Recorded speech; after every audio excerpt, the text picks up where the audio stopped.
'tis me. I haven't showed up on a Facebook Live for ages. I think I must always say that when I do these Facebook Lives. Anyway, I'm thoroughly enjoying myself and wanted to share just what I've just been up to just now. I have been facilitating self-love courses, and oh my gosh, it sort of really tuned me into self-love, and part of the work that I'm doing around my own self-love is showing up to myself in the mirror.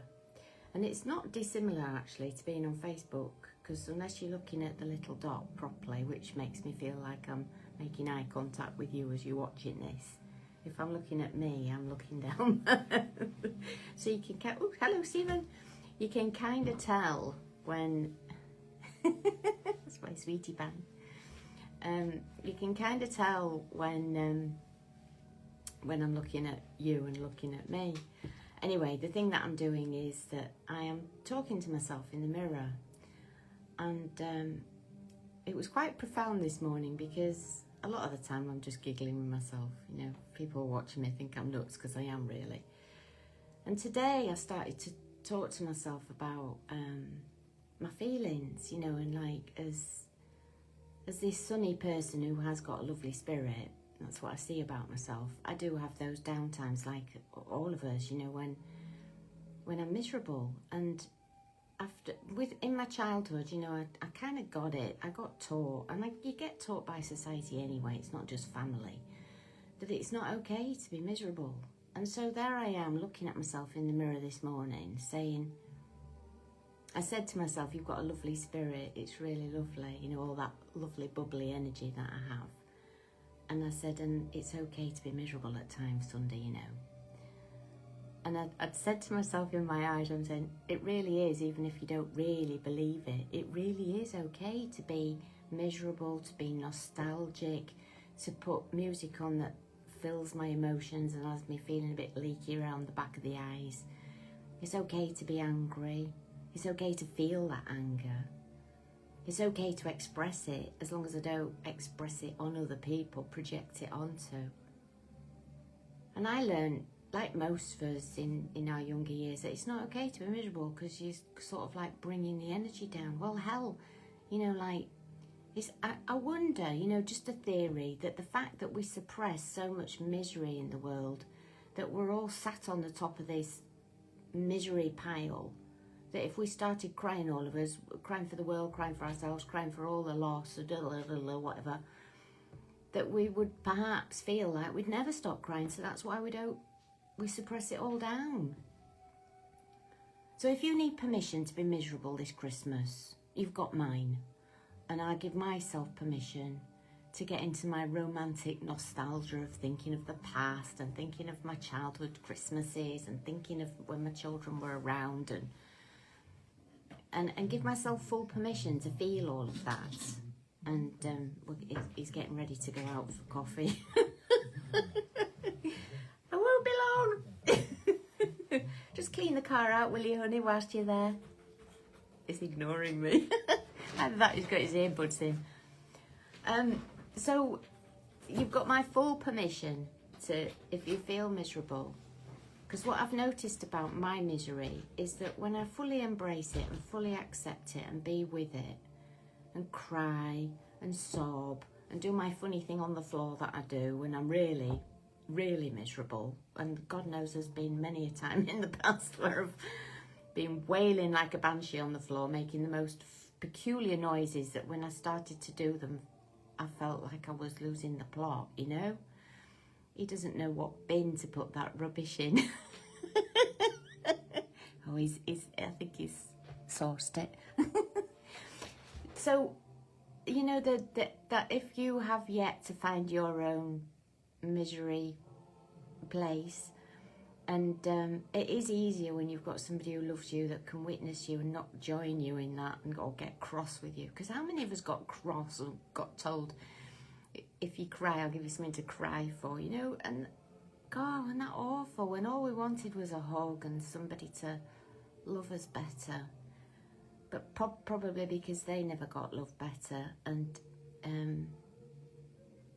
they never got loved better, and they got the same thing. That's what they did for us, you know. It's one of the hardest things, I think, to give myself permission. I know some of us have nailed it. Good on you. There's still a part of me that thinks I shouldn't be miserable. Like, you know, when somebody says, keep smiling, Sunday, because I smile a lot, you know, and it's like, if Sunday's smiling then everything's all right. But if Sunday's miserable, then, you know, we'll either get cross with her or we'll join her. Please don't. Please just witness me. I was one of the greatest gifts of the circles, women's circles that I've sat in, where I could just rock up and be me and express the things that were bothering me, and people didn't try and fix me or judge me. And it's the fixing and the judging that we fear, I think, and how to handle those that would race up to us with a tissue or try and rescue us or say, don't cry, oh, don't cry. We should go around saying, yeah, cry, it's great. Let me witness your tears, you know. Let me hear your stories of old that you mourn the passing of. You know, and as we get older, I think that's really important, because there's a lot of buried grief that makes us ill. So if this is like touching you, I can feel myself filling up, because I've got old Christmas songs going, you know, on Classic FM, and I remember being at school and singing these, you know, as a little chick. That nostalgia's a funny thing, isn't it? Bittersweet. I can even smell, talking of smells, I've got something funny to tell you. You can even smell the school. Have you ever visited? I don't know if some of our schools are probably flattened by now, and mine's still there, you know, the one that I went to as an infant, and I'd love to just go back through the doors when there's nobody there, of course, and just have that experience of going into the rooms where I sat and struggled to sit still and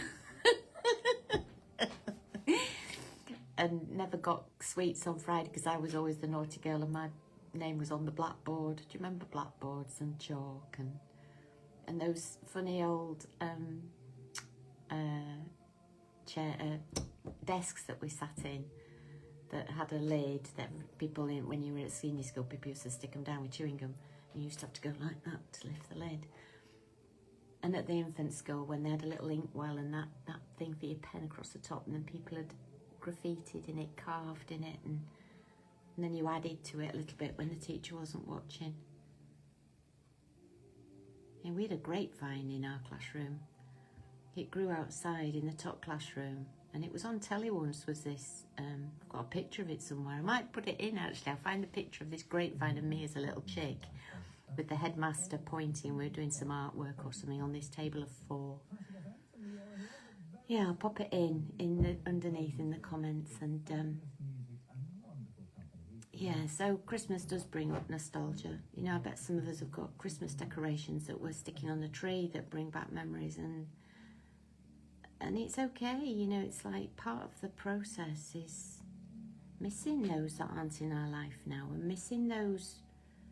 I was thinking, we're in a new house here, and so I haven't brought many of the, you know, the Christmas tree is a new experience, because I've not put one up in this space before, you know, and having Christmas in this space is a new experience, because, you know, you get into a rhythm of being in the same place, and you build your traditions and your rituals, whoever's with you, and those change over the years.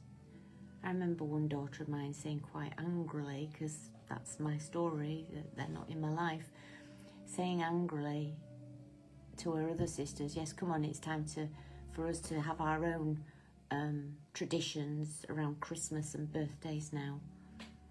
That was kind of a bit of a blow to the solar plexus, that they didn't want to. And it's hard, because when kids leave home, for whatever reason, it's hard, because that era's gone, you know. And so it is quite a touching time, is Christmas, and whatever religious ceremony, it's not just Christmas, is it? It's whatever religious or traditional holiday practice that you follow and are in. God knows some of us have come to this country and had to leave our practices because for whatever reason they're not welcome here, you know, and that's a bit off, isn't it? People should be allowed to, I'm sure they are, but maybe they feel judged and criticised for bringing their non-politically correct practices into another country. So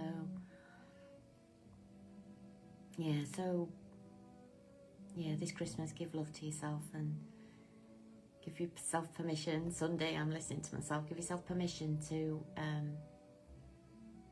honour your feelings and the sad that pops up, because I've noticed for me that when I do that, it leaves me as quickly as it comes. You know, it's like a flash sometimes. Sometimes it's less. It's like, I don't think I'm miserable for a whole day anymore, let's put it that way. And there were times when I was miserable all day for weeks.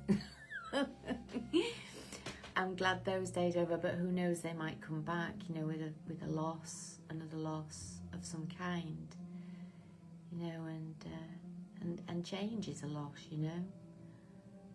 I've struggled to be in this house. It's taken me 9 months to really feel like I belong, and it has embraced me, and that's because when I look back now, I've put a lot of work in it to make it feel loved and loving and lovable.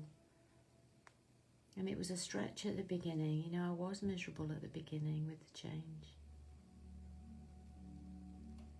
I don't know if you can hear that music in the background, but it's really stirring me. Anyway, my man is waiting in the car to go for a cup of coffee and a pastry, and I've decided I'm not having a pastry today because I've had loads of sweet stuff, and I'm not really that hungry, so I think it's one of those days where I'm just going to have the coffee. I love you lots. Thank you for being on. Thank you for watching, re-watching, whatever. And I don't know, I might stick this up on my YouTube and get my man to stick it up on YouTube and have it as a Christmas Feelings as the title. See you soon. Lots of love. I've got my version of my Christmas jumper on. It's got bits on the cuffs and on the bit that I really don't want to show, which is the bit, my fat tummy. I love my fat tummy. On my big bottom. Anyway, big bottom girls make the world go round, don't they? That's what I've heard. That's what I believe. See you soon. Bye.